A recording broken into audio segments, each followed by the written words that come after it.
Episode opening സീനിൽ ആരും പ്രതീക്ഷിക്കാതെ ആ കിങ്ങിനെ ഇട്ടിച്ചിട്ട് പച്ചത്തലയൻ അവൻ ജയിച്ചിരിക്കുകയാണ്. അതാണെങ്കിൽ അവിടെയുള്ള ബിഗ് സ്ക്രീനിൽ സ്ലോ മോഷനിൽ കാണിക്കും. ആര് ജയിക്കരുത് എന്ന് എല്ലാവരും ആഗ്രഹിച്ചോ അവൻ തന്നെ ഇവിടെ ജയിച്ചിരിക്കുകയാണ്. ലൂഫി ആണെങ്കിൽ നൈസായിട്ട് മുകളിലേക്ക് വലിഞ്ഞു കയറും. അതിനുശേഷം ചുറ്റും നോക്കും അവിടെ ആരെങ്കിലും ഉണ്ടോന്ന്. അവിടെ ആരുമില്ലാന്ന് മനസ്സിലാക്കിയ ലൂഫി അവനെ അപ്പാപ്പന്റെയും ചുന്ദരം പൈലറ്റിനെ കണ്ണിൽ പെടാതെ അവിടുന്ന് ഒളിച്ചു മുൻപോട്ടേക്ക് പോവാണ്. അപ്പോഴാണെങ്കിൽ ബി ബ്ലോക്കിൽ ഫൈറ്റ് ചെയ്ത് ജീവൻ നഷ്ടപ്പെട്ടവരെയും പരുക്ക് പറ്റിയവരെ എല്ലാവരെയും സ്ക്രച്ചസിൽ കൊണ്ടുവരാണ്. ബെലമിയാണെങ്കിൽ ഇപ്പൊ ഹീറോയെ കാണും. ബെലമി ലൂഫിയോട് ചോദിക്കും, നീ എന്തിനാ അവസാന നിമിഷം എന്നെ സപ്പോർട്ട് ചെയ്തേ? അതിന് ലൂഫി, എനിക്ക് നീ ചേഞ്ച് ആയതുപോലെ തോന്നി, അതുകൊണ്ടാണ് ഞാൻ നിന്നെ സപ്പോർട്ട് ചെയ്തത്. അതിന് ബെലമി ചിരിക്കും, ഞാനല്ല നീയാണ് ചേഞ്ച് ആയത്. ആ ഹോക്കി പവർ അത് നീ നന്നായിട്ട് യൂസ് ചെയ്യാൻ പഠിച്ചു സ്ട്രോ ഹാറ്റ് ലൂഫി എന്നവൻ പറയും. കറക്റ്റ് സമയം അവൻ ലൂഫിയുടെ പേര് വിളിക്കുന്നത് ഇപ്പൊ ആ പച്ചത്തലയൻ അവൻ കേൾക്കുകയാണ്. അവൻ ഫുൾ കലിപ്പില് ലൂഫിയെ നോക്കി പല്ല് കടിക്കും. അവിടുന്ന് അങ്ങനെ സീൻ കട്ട് ചെയ്ത് ഇപ്പൊ നമ്മുടെ ട്രഫാൽഗർ ലോയെയും ടീമിനെയും കാണിക്കും. അവരാണെങ്കിൽ ആ ബ്രിഡ്ജിലേക്ക് കയറുകയാണ്. ആ ബ്രിഡ്ജിൽ ഇതുവരെ നേരം പോക്കിന് പോലും ആരും ഇരിക്കാറില്ല. അങ്ങനെ ഒരു ബ്രിഡ്ജിലൂടെയാണ് നമ്മുടെ ആൾക്കാർ ആ സീസറുമായിട്ട് നടക്കുക. അവർക്ക് ആ ബ്രിഡ്ജിലൂടെ നടക്കുമ്പോൾ തന്നെ മനസ്സിലാവും അത് ഭയങ്കര സ്ട്രോങ് ആണെന്ന്. സോ അവര് മുൻപോട്ടേക്ക് നടക്കും. അല്പസമയം കഴിയുമ്പോഴേക്കും വെള്ളത്തിന്റെ അടിയിൽ നിന്ന് ഇപ്പൊ വലിയൊരു ശബ്ദം കേൾക്കും. ട്രഫാൽഗർ ലോയ്ക്ക് കാര്യം മനസ്സിലാവും. ആ ജയന്റ് മോൺസ്റ്റർ ഫിഷുകള് മറ്റുകള് സ്പെഷ്യൽ എഫക്റ്റോട് കൂടെ മുകളിലേക്ക് വരികയാണെന്ന്. ആ ഫിഷിന്റെ സൈസ് അതാ കടലിൽ കണ്ട് നമ്മുടെ ആൾക്കാർ വണ്ടറടിക്കും. അടുത്ത നിമിഷം തന്നെ അത് ബ്രിഡ്ജിന്റെ മുകളിലൂടെ എടുത്തു ചാടി അങ്ങനെ ക്രോസ് ചെയ്ത് കടലിനടിയിലേക്ക് തന്നെ പോവും. നമ്മുടെ ആൾക്കാര് ഇപ്പൊ ശ്വാസം വലിച്ചു വിടും. ടോബിനാണെങ്കിൽ അതിനെ കണ്ട് ഭയങ്കര അത്ഭുതം. വാവ്, അതിനെ കാണാൻ ശരിക്കും അടിപൊളിയായിട്ടുണ്ട്. സാധാരണ ഫിഷ് പോലെയല്ല, അതിന്റെ അപ്പിയറൻസ് അത് ഭയങ്കര ഡിഫറെന്റ് ആണെന്ന് പറയും. ഇവിടെ ഉസോപ്പിനാണെങ്കിൽ അവന്റെ പ്രാണം പോവും. അവൻ ദേഷ്യപ്പെട്ട് പറയും, അവറ്റകളെ കണ്ടാൽ തന്നെ അറിയാം അസൽ സീ മോൺസ്റ്റേഴ്സ് ആണ്, നമുക്ക് എത്രയും വേഗം തിരികെ പോവാം. എങ്ങനെ മുൻപോട്ട് പോയാൽ ഇവറ്റകളെല്ലാം ചേർന്ന് ഈ ബ്രിഡ്ജും നമ്മളെയും ഒക്കെ തകർക്കും. അപ്പൊ ലോങ് ഷോട്ടിലായിട്ട് ആ മോൺസ്റ്റർ ഫിഷ് അതാണെങ്കിൽ വീണ്ടും ബ്രിഡ്ജിനെ ഫോക്കസ് ചെയ്ത് വരികയാണ്. ഇത്തവണ അത് ഒറ്റയ്ക്കല്ല, അതിന്റെ അതേ നീളത്തിലും വണ്ണത്തിലുള്ള ഒരുപാട് മോൺസ്റ്റർ ഫിഷ് അതങ്ങനെ പാഞ്ഞു വന്ന് ആ ബ്രിഡ്ജിൽ ഒരൊറ്റ കിട്ടി. ആ ഒരു ഇടിയുടെ ആഘാതത്തില് ആ ബ്രിഡ്ജ് പകുതി തകരുകയാണ്.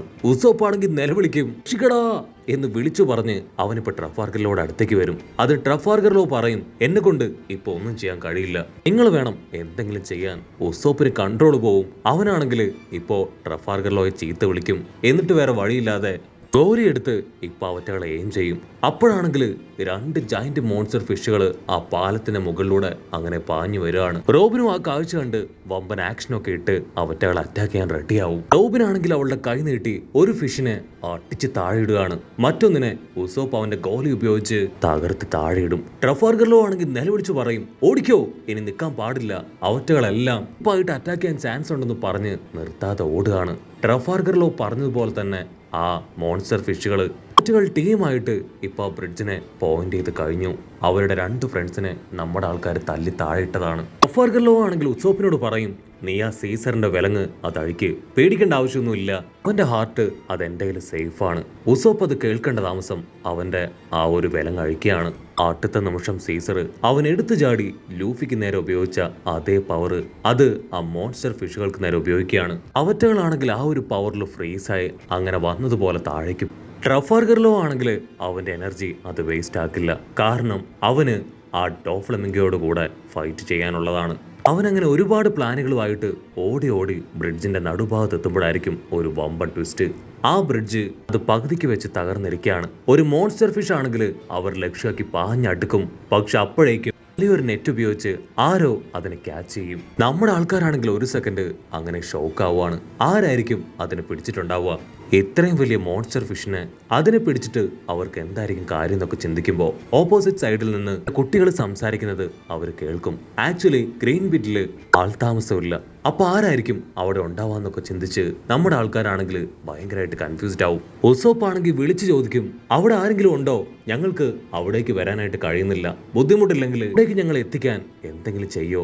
അതിന് ഓപ്പോസിറ്റ് ഉള്ളവര് അവരാണെങ്കിൽ പരസ്പരം പറയും, ഓ മൈ ഗോഡ്, മനുഷ്യർ നമ്മളെ തിരിച്ചറിഞ്ഞു കഴിഞ്ഞു, സോ എത്രയും വേഗം പോണെന്ന് പറഞ്ഞ് അവർ ആ ഫിഷുമായിട്ട് അവിടുന്ന് ഓടും. ഇവിടെ ട്രഫാൽഗറിലോ ആണെങ്കിൽ ഇപ്പൊ അങ്ങനെ ടേൺ ചെയ്ത് സീസറിനോട് പറയും, നിനക്ക് ഫ്ലൈ ചെയ്യാൻ പറ്റില്ലേ, നിങ്ങളെ എല്ലാവരെയും തൂക്കിയെടുത്ത് ഫ്ലൈ ചെയ്ത് നീ ഓപ്പോസിറ്റ് സൈഡിലേക്ക് പോകണം. ഉടനെ വേറെ വഴിയില്ലാതെ അവനാണെങ്കിൽ നമ്മുടെ ആൾക്കാരെ എല്ലാം തൂക്കിയെടുത്ത് ആ ബ്രിഡ്ജ് അത് ക്രോസ് ചെയ്ത് ഐലാൻഡിലേക്ക് വരികയാണ്. അവരവിടെ മുഴുവൻ അരിച്ചു പെറുക്കും. ആരെയും തന്നെ അവിടെ ഒന്നും കാണാനില്ല. ക്യാമറ അവിടുന്ന് അങ്ങനെ സൂം ഔട്ട് ചെയ്ത് ഇപ്പൊ ഐലാൻഡ് കാണിക്കും. അതാണ് ഗ്രീൻ ബിറ്റ് ഐലാൻഡ്. അവിടെയുള്ള പല ക്രീച്ചേഴ്സും വളരെ വളരെ വലുതായിരിക്കും. അവിടുന്ന് അങ്ങനെ ബ്ലാക്ക് ഔട്ട് ചെയ്ത ഇവിടെ ഇപ്പോ തേർഡ് ബ്ലോക്കിന്റെ മത്സരം അത് തുടങ്ങാൻ പോവാണ്. ആങ്കർ ആണെങ്കിൽ തേർഡ് ബ്ലോക്കിലുള്ള എല്ലാ പാർട്ടിസിപ്പൻസിനോടും മാക്സിന്റെ എൻട്രൻസിലേക്ക് വരാനായിട്ട് പറയും. കാരണം ഇപ്പോൾ ഓൾറെഡി ആ ഒരു ഗ്രൗണ്ട് തകർന്നിരിക്കുകയാണ്. അടുത്ത വർക്ക് അത് പുരോഗമിക്കുമ്പോൾ ആങ്കർ ആണെങ്കിൽ ബ്ലോക്ക് സിയിലെ പ്രധാനപ്പെട്ട ഫൈറ്റേഴ്സിന്റെ പേരുകൾ ഒന്നൊന്നായിട്ട് പറയും. ഉടനെ ഒരു സ്റ്റൈലായിട്ട് ആങ്കറിന്റെ ഇൻസ്ട്രക്ഷൻസ് അനുസരിച്ച് എൻട്രൻസിലേക്ക് വരികയാണ്.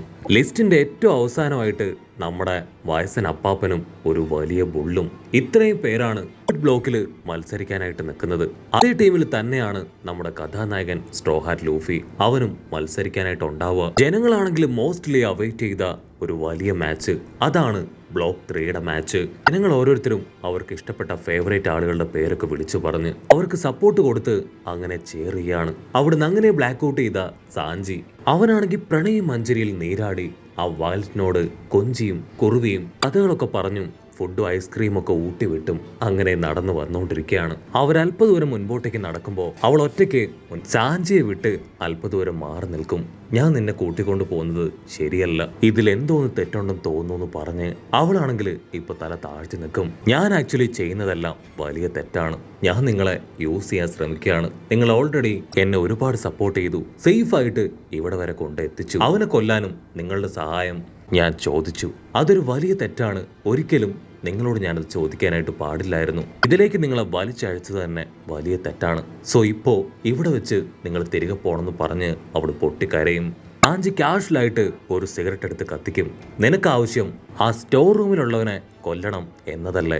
ഒരു 5 മിനിറ്റ് നീ വെയിറ്റ് ചെയ്യ്, ഞാൻ ഇപ്പൊ വരാന്ന് പറഞ്ഞ് അവൻ അവരുടെ ജസ്റ്റ് ഓപ്പോസിറ്റ് ഉള്ള ആ സ്റ്റോർ റൂം ലക്ഷ്യമാക്കി നടക്കുകയാണ്. അതിനവൾ ചോദിക്കും, ഞാൻ അവനെ കൊല്ലണമെന്ന് മാത്രമേ നിന്നോട് പറഞ്ഞുള്ളൂ. എന്തിനാണ് ഞാൻ അവനെ കൊല്ലാൻ ശ്രമിക്കുന്നത്? ഞങ്ങൾ തമ്മിലുള്ള പ്രശ്നം എന്താണ്? എന്റെ പ്രോബ്ലംസ് എന്താണ്? ഇതൊന്നും ഞാൻ നിന്നോട് പറഞ്ഞിട്ടില്ല. അതിന് സാഞ്ചി, ഇതൊന്നും എനിക്ക് അറിയേണ്ട ആവശ്യമില്ല. എനിക്കറിയേണ്ടതെല്ലാം നിന്റെ കണ്ണീരിൽ നിന്ന് ഞാൻ മനസ്സിലാക്കി കഴിഞ്ഞു എന്ന് പറഞ്ഞ് അവൻ സ്ട്രെയിറ്റ് ആയിട്ട് ആ റൂമിലേക്ക് പോകും. നിന്നെ ഇനി ആരും ശല്യപ്പെടുത്തില്ല, ഒരു പോറൽ പോലും ഏൽക്കാതെ നിന്നെ ഞാൻ പ്രൊട്ടക്ട് ചെയ്യുന്നു പറഞ്ഞ് സാഞ്ചി ആണെങ്കിൽ ആ സ്റ്റോർ റൂമിന്റെ ഇരുമ്പ് ഡോറ് അങ്ങനെ ചവിട്ടി പൊട്ടിക്കും. അവിടെയാണെങ്കിൽ 3 വില്ലന്മാര്. അവൻ അവരോട് പറയും, നിങ്ങൾ ആർക്കാണ് അവസാനമായിട്ട് സിഗരറ്റ് വലിക്കേണ്ടത്? നിങ്ങൾക്ക് ഇപ്പൊ വലിക്കാം, ഇനി നിങ്ങൾക്ക് വലിക്കാനായിട്ട് കഴിയില്ല. ആ വയലറ്റ് പെണ്ണ്, അവളെ ശല്യം ചെയ്തവര് മുൻപോട്ടേക്ക് വാ. അത് കേട്ട് അവര് ചിരിക്കും. ഓ, നീ അവളുടെ ആളാണോ? എങ്കിലിനി നീ ജീവനോട് കൂടെ ഇവിടുന്ന് പോവില്ല എന്ന് പറഞ്ഞ് അവരെല്ലാവരും വമ്പൻ ആയുധങ്ങളൊക്കെ എടുത്ത് സാഞ്ചി അറ്റാക്ക് ചെയ്യാൻ ഓടി അടുക്കും. സാഞ്ചി ആ സിഗരറ്റ് സ്റ്റൈലായിട്ട് മുകളിലേക്ക് തെറിപ്പിക്കും. അതിനുശേഷം കറങ്ങി കറങ്ങി ആ ഒറ്റകളെ എല്ലാം അട്ടിച്ച് താഴെയിടും. എന്നിട്ട് വീണ്ടും മുകളിലേക്ക് വിട്ട ആ സിഗരറ്റ് അതെടുത്ത് വലിച്ച് തിരിഞ്ഞു നോക്കുമ്പോഴായിരിക്കും ആ മെയിൻ വില്ലൻ. അവൻ വയലറ്റിനെ പിടിച്ചു വെച്ച് അവളെ അറ്റാക്ക് ചെയ്യാനായിട്ട് തയ്യാറായിട്ട് നിൽക്കുകയാണ്. അവൻ എന്തെങ്കിലും ചെയ്യുന്നതിന് മുൻപ് സാഞ്ചി അവനിപ്പോ ഞൊട്ടിയടയിൽ ഇൻവിസിബിളായി ആ വില്ലന്റെ തൊട്ട് താഴെ നിന്ന് അങ്ങനെ ചാടി വന്ന് ഒരൊറ്റ കിട്ടി. അവനാണെങ്കിൽ കറങ്ങിപ്പോയി അട്ടിച്ചു വീഴും. അതിനുശേഷം അവൻ കാലിൽ ഫയർ ക്രിയേറ്റ് ചെയ്ത് അവനെ തല്ലി തല്ലി കൊല്ലുകയാണ്. വയലറ്റ് ആണെങ്കിൽ ഓടി സാഞ്ചിയുടെ അടുത്തേക്ക് വന്ന് മറ്റൊരു സഹായം കൂടെ സാഞ്ചിയോട് ചോദിക്കുകയാണ്. സാഞ്ചി ആണെങ്കിൽ കൺഫ്യൂസ്ഡ് ആയിട്ട് നിൽക്കും. ഞൊടിയിടയിൽ അവള് സാഞ്ചിയുടെ കാലിലും കയ്യിലും ഹാൻഡ് കഫ് അണിയിക്കും. ഹേയ് ബ്ലാക്ക് ഫുഡ് സഞ്ചി, നീ എനിക്ക് വേണ്ടി മരിക്കാൻ തയ്യാറാണോ? നീ എൻ്റെ കയ്യിൽ ഇത്ര ഈസി ആയിട്ട് വന്നു പെടുമെന്ന് ഞാൻ ഒരിക്കലും കരുതിയില്ല എന്ന് പറഞ്ഞ് അവൾ ചിരിക്കും. സാഞ്ചിക്കാണെങ്കിൽ ഒന്നും മനസ്സിലാവില്ല. അവനങ്ങനെ വണ്ടടിച്ച് കൺഫ്യൂസ്ഡ് ആയിട്ട് നിൽക്കുന്നതോട് കൂടെ ഈ ഒരു എപ്പിസോഡും അവസാനിക്കുന്നു. എപ്പിസോഡ് ഇഷ്ടപ്പെടുകയാണെങ്കിൽ തീർച്ചയായിട്ടും ലൈക്ക് ചെയ്യാനും കമന്റ് ചെയ്യാനും ഷെയർ ചെയ്യാനും മറക്കല്ലേ. അടുത്തൊരു അടിപൊളി എപ്പിസോഡുമായിട്ട് കാണുന്നവരെ it's me with Mallu episode.